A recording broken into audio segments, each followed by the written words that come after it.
I'm Mary Berry, and in this series I'm going to be showing you some of my absolute favourites.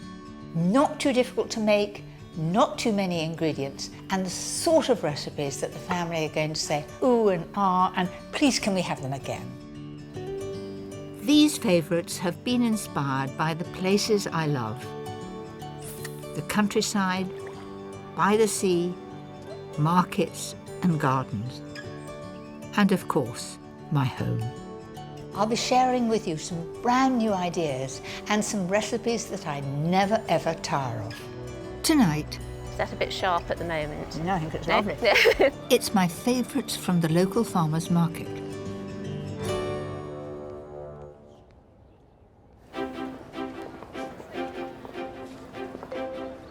In this programme, my recipes are inspired by the wonderful ingredients you find in farmers' markets and farm shops. A visit to the farmers' market is such a lovely thing to do. I enjoy seeing what's in season and meeting the local farmers and stallholders. There's a creamy, mature cheddar taste. There's nothing like the feeling of knowing exactly where your food comes from. Tonight, a delicious soup using one of British farmers' best-loved vegetables. Salads inspired by all those wonderful things that you can buy on the stalls. A family favourite with lovely local sausages. A showstopper pud perfect for hand-picked berries. But first, a dinner party dish with one of my personal market favourites.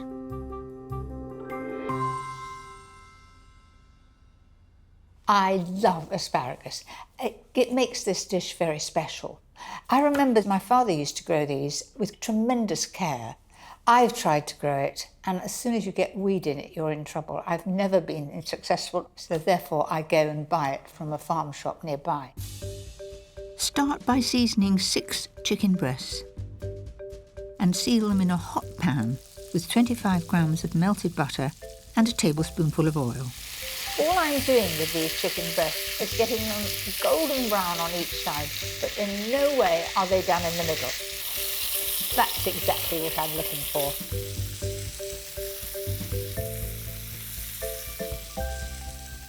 When they're golden on the outside, remove them from the pan and start the sauce. I've got these beautiful shallots here, but they are absolute devils to peel. I find it best to put them in boiling water. It just loosens the skin, and so that's exactly what I'm going to do. I've got a pan over here, and it's a very good tip if you're doing pickled onions. You know those little onions that take ages to peel? So I'm going to leave that off the heat for about 5 or 10 minutes. Rinse them under cold water and off comes the skin. Then cut the shallots into quarters to fry. I'm using the same pan. Not only does it save the washing up, but you do get the flavour of the chicken juices. To thicken the sauce, use a heaped tablespoon of plain flour. This is an old-fashioned tablespoon. Measure it carefully if you like, 30 grams, but I promise you if I put that on the scales, that's what it'll be. So in the bowl, combine the flour with some of the 400 ml of cold chicken stock. I'm going to make that really, really smooth. You might think it's a bit like making custard. Then I'm going to put the remainder of the stock in here, like that, and I'm going to pour that in, stirring all the time, and that will thicken it, which indeed it has. And this is absolutely smooth, as you can see. There's no sign of a little white lump. Add some freshly chopped lemon thyme and the seared chicken breast back to the pan. Now, there are some juices on that tin, which I certainly do not want to throw away. That'll all add to the flavour. On with the lid and leave that to cook for about 20 minutes on a very low heat, and keep your eye on it, and it should have just a gentle bubble from time to time. Next, the asparagus. So to start with, take the asparagus and it will break where it's tender. Then they should really give a nice crack. Chop up the stems into thickish slices, nice and evenly, but keep the tips whole for garnish. Add them all to boiling salted water for 2 to 3 minutes. And it's time to check the chicken. To make sure it's cooked, I'm going to look at my portion. Now that, to me, is perfect. It's still got a spring to it. So let's put that back in the pan. And to finish, squeeze the juice of a lemon into the pan, add a 200 ml tub of full-fat crème fraiche, and of course, the cooked asparagus stems. Not only will they add flavour, but they'll add colour. So in they go. Finally, add a couple of tablespoonfuls of parsley, just roughly chopped. Looks lovely. Now, ready to serve.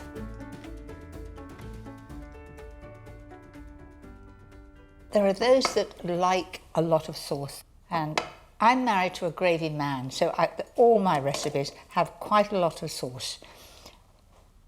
Well, the smell is delicious. It's a lovely, smooth sauce. It's a deep flavour of lemon, and it feels rich. I think that is a great dish to serve on a special occasion, so à table and enjoy it.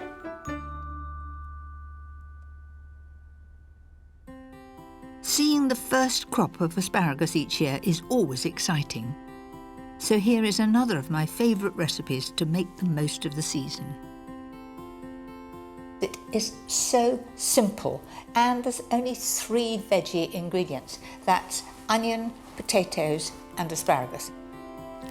To make enough soup for 6, add a finely chopped onion and 350 grams of diced potatoes to hot butter and cook them down on a gentle heat for about 10 minutes. Now to the asparagus. This recipe, I use about 500 grams of asparagus. I'm cutting the top inch, and I'm going to use that for garnish. I'm going to put those into the bowl there. So those woody ends really haven't got so much flavour, and also to get them through the sieve would be difficult. So you just trim off those, and in my case, we put them on the compost. And remember those ends that I had left over this morning from the chicken? There they are, and I'm just going to trim them all off in one go. You can see how woody they are because I can hardly get through them. By now, the potatoes and onion should be nicely softened, so add 900 ml of either chicken or vegetable stock and bring it to the boil. Chop up the asparagus stalks and add them to the stock with some salt and pepper.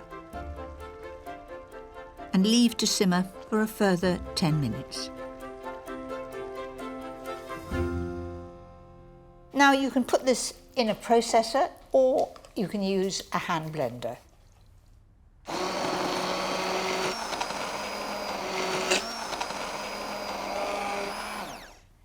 So you want to know something? I always use a processor, and I'm not used to these hand blenders, and I'm learning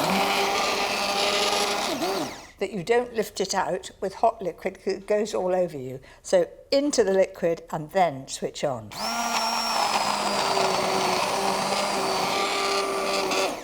I have to say it's rather efficient. It's working very well. Once you've finished blending, press the soup through a sieve to remove all the woody bits. I can remember making pureed soups at college, and not only did we have to sieve them, you then had to put them through a cloth, fold it over and twist the ends. It was called tammying. Nobody ever does that now. Now, all that needs to be done is to reheat the soup and add 2 or 3 tablespoons of double cream. Now that adds a touch of luxury. Doesn't that look good? It looks sort of velvety. Bit of all right. Let's pour that in the bowls. A little drop of cream on the top. And top with the tips of asparagus that have been boiled for just 2 or 3 minutes. I know what you're thinking, it's an awfully big spoon, but my grandmother used to serve soup with this size spoon, so I'm following in her wake.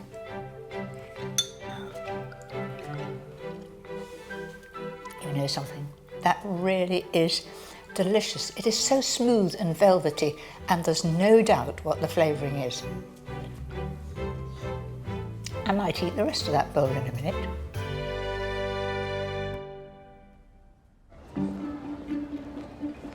Farmers' markets like this one in Guildford are relatively new. Many of them were started up to help farmers after the foot and mouth outbreak in the late 1990s. And now there are around 1,000 of them all over the country. That's the sharp one, going down to sweeter. I've got a few things on my list today. First stop is the fruit and veg stall of a local farm. Good morning. Good morning! What an amazing selection of apples. Thank you. Are they all locally grown? They're all grown on our farm in Kent. Yes, we grow just over 200 varieties now. So lots of variation. I like a fairly hard, sweet apple, with a very, very crisp. What do you suggest? Okay, well this is a little tart at the moment. This is a Pitmarston pineapple.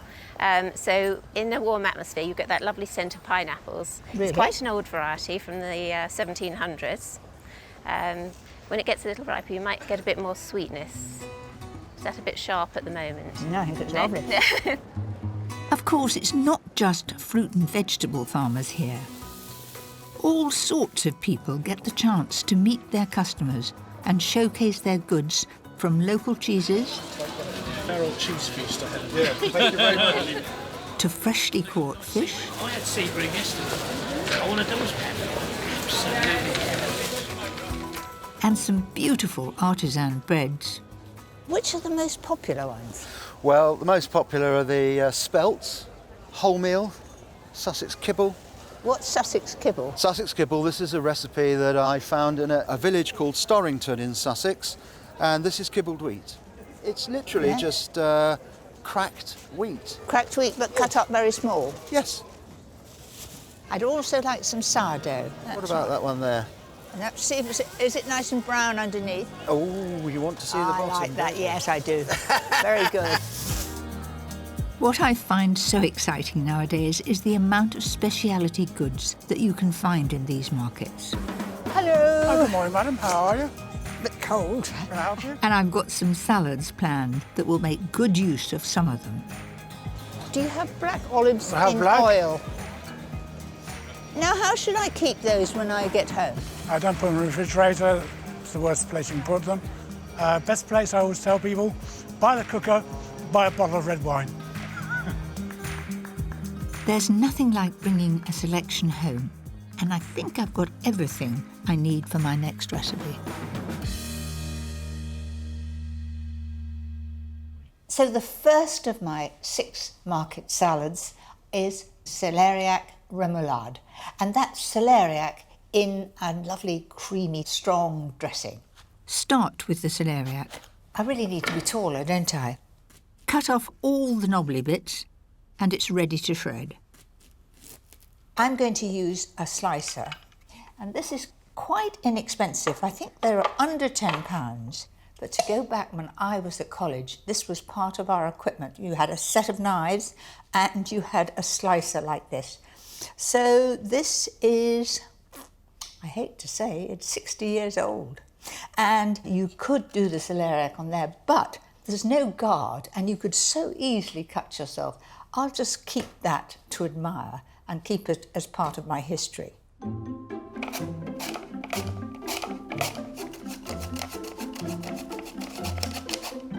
Right. To stop it from discolouring, coat it in a little lemon juice and a little water. And now for a lovely creamy piquant dressing. I'm using 6 tablespoons of light mayonnaise, a tablespoon of Dijon mustard, the juice of half a lemon, a dash of sugar and some seasoning. When it's mixed, drain off the celeriac, then bring it all together. And there we have our first salad, celeriac remoulade. Next, it's my quick and easy Caesar salad. The classic lettuce to use is a Kos lettuce. Dad used to grow these and he called them London lettuce. Don't ask me why, and it's not called London now, but often plants change their names.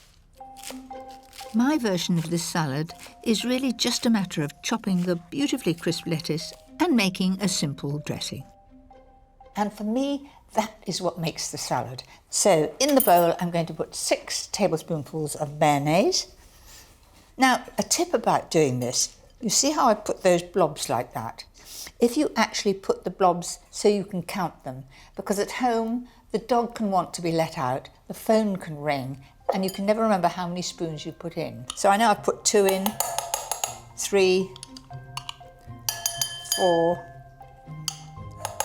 Add 1½ tablespoons of Dijon mustard.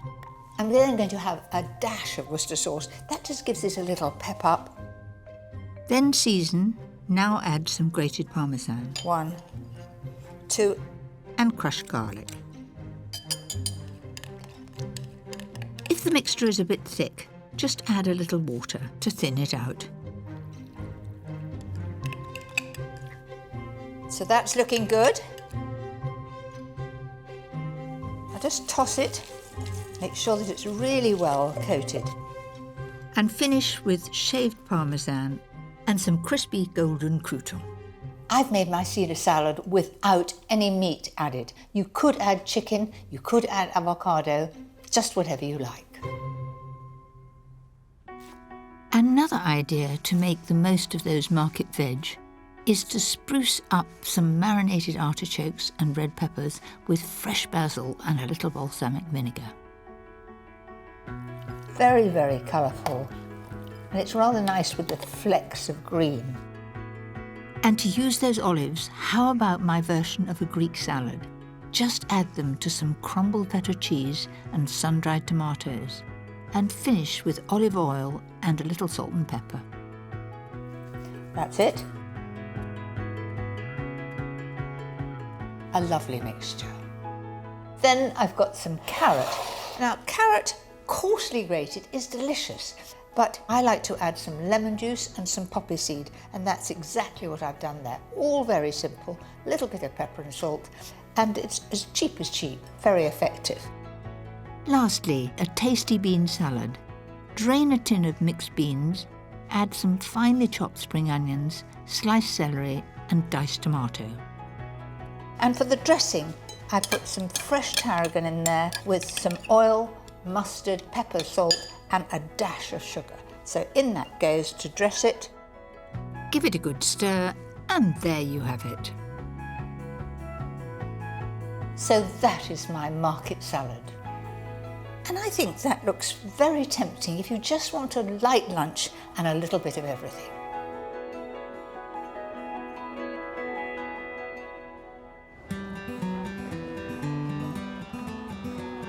If I'm not in a hurry, I always like to have a chat with the farmers and find out a bit more about them. I'm the wife and Dad is a farmer, so... Georgina and John Emerson have been bringing their meat and poultry here since the market started almost 15 years ago. And what do you sell most of? Oh, we sell a lot of sausages, as you can see this morning. People had sausages during the week. You've got all sorts of varieties We here. do about 25 different flavours, so we bring a selection each time we're at a market. Which is the most popular? Probably the plain out of all the flavours we do, but we do all kinds of different flavours with caramelised onion. We've got black pudding where we use a black pudding from Scotland. Oh, and here at the end, pork and leek, my favourite. Lovely, thank you. One of my favourite ways of using sausages is in my next recipe, roasted sausage supper. This is a true favourite of mine. It's a great family dish. Start with the vegetables. I'm using 500 grams of new potatoes, just chopped in half. 2 large onions sliced into wedges. Keeping the root on will help them stay together. And 2 red peppers, roughly chopped into bite-sized pieces. Now to the magic part of the recipe. A simple plastic bag. I'm going to put all these vegetables in the plastic bag some olive oil, and as you rub the bag, it's a light coating. I don't need to use too much oil, and my hands are clean. So let's just put those into the bag with everything else. Add 2 cloves of chopped garlic and some thyme to the bag. In it goes. Lastly, the sausages. As we saw, there was a huge variety of different sausages in the farmer's market. I still like pork sausages best, but I do like trying all the different flavours. These are herb and leek. Prick the sausages. I'm using 12 in this recipe. That's it. Add them to the bag, and in goes 2 tablespoons of olive oil. So then you want to hold the top of the bag and tip all these until every single one is well covered.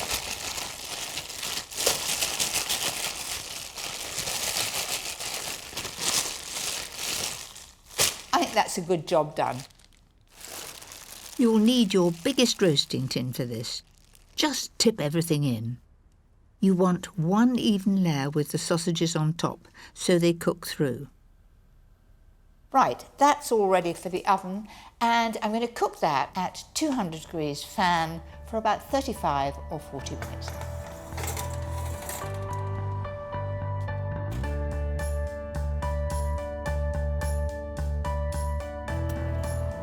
When the sausages are brown, turn them over. And for a bit of extra flavour, add 200 ml of white wine. Continue to cook at the same temperature for another 20 minutes. So I'm off to lay the table some ready for supper.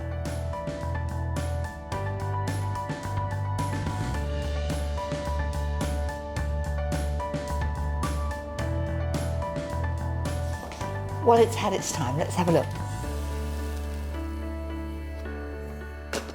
So how about that then?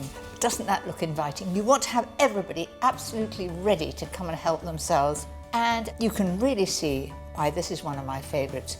All the washing up I've got is one tin.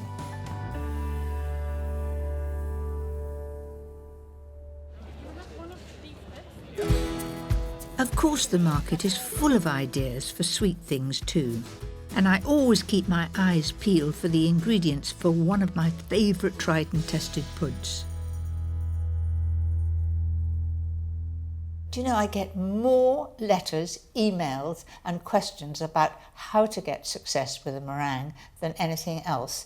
And I have a foolproof way that will give you success every time, so your problems will be over. So first of all, I'm going to separate the eggs. I've got 3 eggs here, and they're nice and fresh. The secret is to whisk on full speed, whether you're using a big mixer like this, or a handheld one, or even, I had one when I was first married, one that you just went like this like mad. The main thing is you've got to get as much air into the egg white as you can. So full speed ahead now. When the egg whites start to look like cloud, add 175 grams of caster sugar, a spoonful at a time. Keep your mixer on full speed until the meringue is stiff.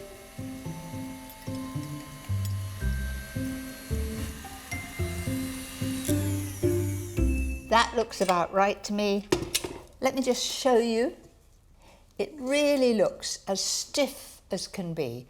And I'm going to be brave, and you'll watch it drop. Is it going to drop? No, really, really stiff.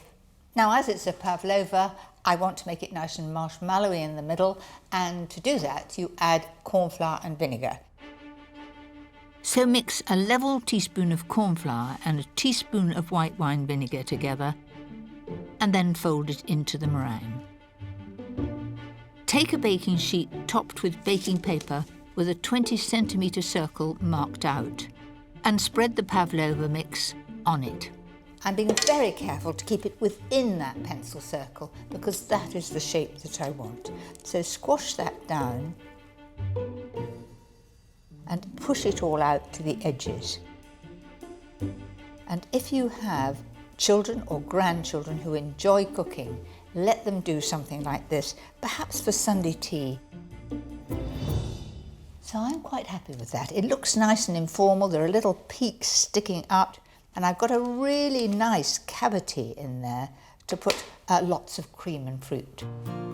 Turn down the preheated oven from 140 degrees fan to 130 degrees and cook the pavlova for an hour. Once it's cooked, the key is to turn off the oven and leave the pavlova inside to cool for a good 2 or 3 hours. So now to make the filling. I've got 225 grams of beautiful blackcurrants, which I've taken off the stalks, and the same of red currants, and then I've got some blackberries as well. Those are huge blackberries. Add 175 grams of caster sugar. So on with the heat. And stir gently until all the sugar has melted.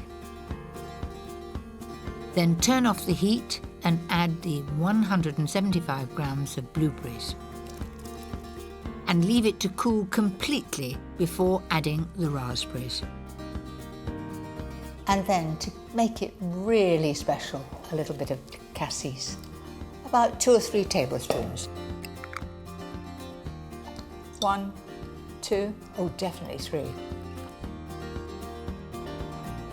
Once the pavlova has cooled, it's time to bring the showstopper pud together. Well, that's just as I wanted it to be. That very, very pale, sort of creamy colour. And it is beautifully crisp. I've got some whipped cream here. Push it right to the sides. And this will stop the fruit juice going into the meringue.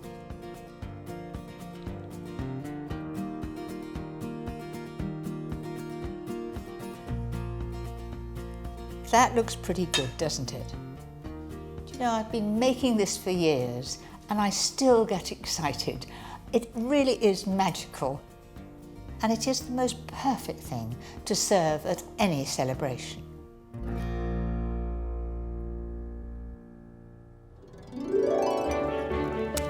Next time. Hello! Rosemary. It's my favourite recipes inspired by the allotment.